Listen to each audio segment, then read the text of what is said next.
সবাই আমরা একটি কথা জানি যে ইতিহাসের বড় শিক্ষা হলো ইতিহাস থেকে কেউ শিক্ষা গ্রহণ করে না। এটা একজন মুসলমানের জীবনে যখন ঘটে তখন আর আফসোসের সীমা থাকে না।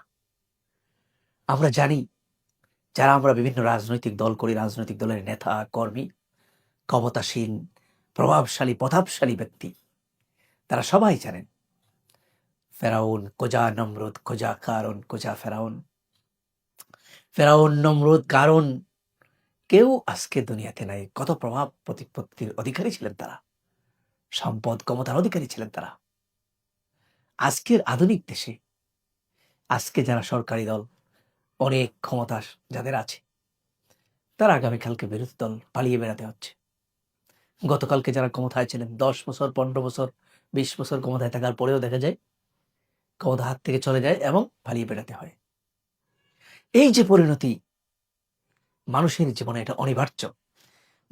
প্রত্যেক মানুষকে এই শিক্ষা নেওয়া উচিত যে আজকে আমার দল ক্ষমতায় আছে, বিরোধী দল হয়ে গেলে আমি পালিয়ে গেলাম, ঠিক আছে, কিন্তু এক জায়গার থেকে আমি পালাতে পারবো না।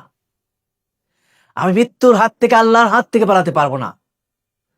দুনিয়াতে বিরোধী দল হয়ে গেলে পরে বিরোধী দলের নেতা কর্মীদের পালানোর সুযোগ আছে পৃথিবীর বিভিন্ন দেশে, আমি ভিসা নিয়ে, পাসপোর্ট নিয়ে, কিন্তু আল্লাহর হাত থেকে, আল্লাহর দিনের বিরোধিতা যারা করেন, আল্লাহর দিন বিরোধী রাজনীতি যারা করেন, আল্লাহর হুকুমত প্রতিষ্ঠার যারা বিরোধিতা করেন, সেই ভাইদের বিশ্বাস করা উচিত, বিশ্বাস আপনি করেন আর না করেন, মৃত্যুর হাত থেকে পালাতে পারবেন না।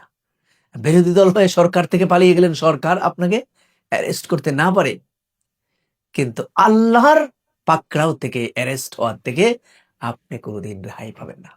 সুতরাং সময় থাকতে প্রত্যেক মুসলমানের উচিত হচ্ছে আল্লাহর কাছে সারেন্ডার হওয়া। এই সারেন্ডারের নামই হলো মুসলমান।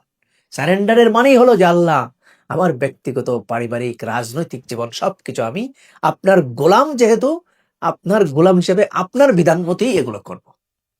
এর নাম হলো গোলামি। আল্লাহ বারবার নির্দেশ দিয়েছেন, লা তামুতুন্না ইল্লা ওয়া আনতুম মুসলিমুন, সাবধান, খবরদার, মুসলমান না হয়ে জীবনের সকল ক্ষেত্রে, ব্যক্তিগত, পারিবারিক, রাজনৈতিক জীবন, সকল ক্ষেত্রে তোমরা আমার আইন বিধানের অনুসারী না হয়ে, আমার কাছে পূর্ণ আত্মসমর্পণকারী না হয়ে তোমরা মৃত্যুবরণ করিও না, কবরে আসিও না, খবরদার।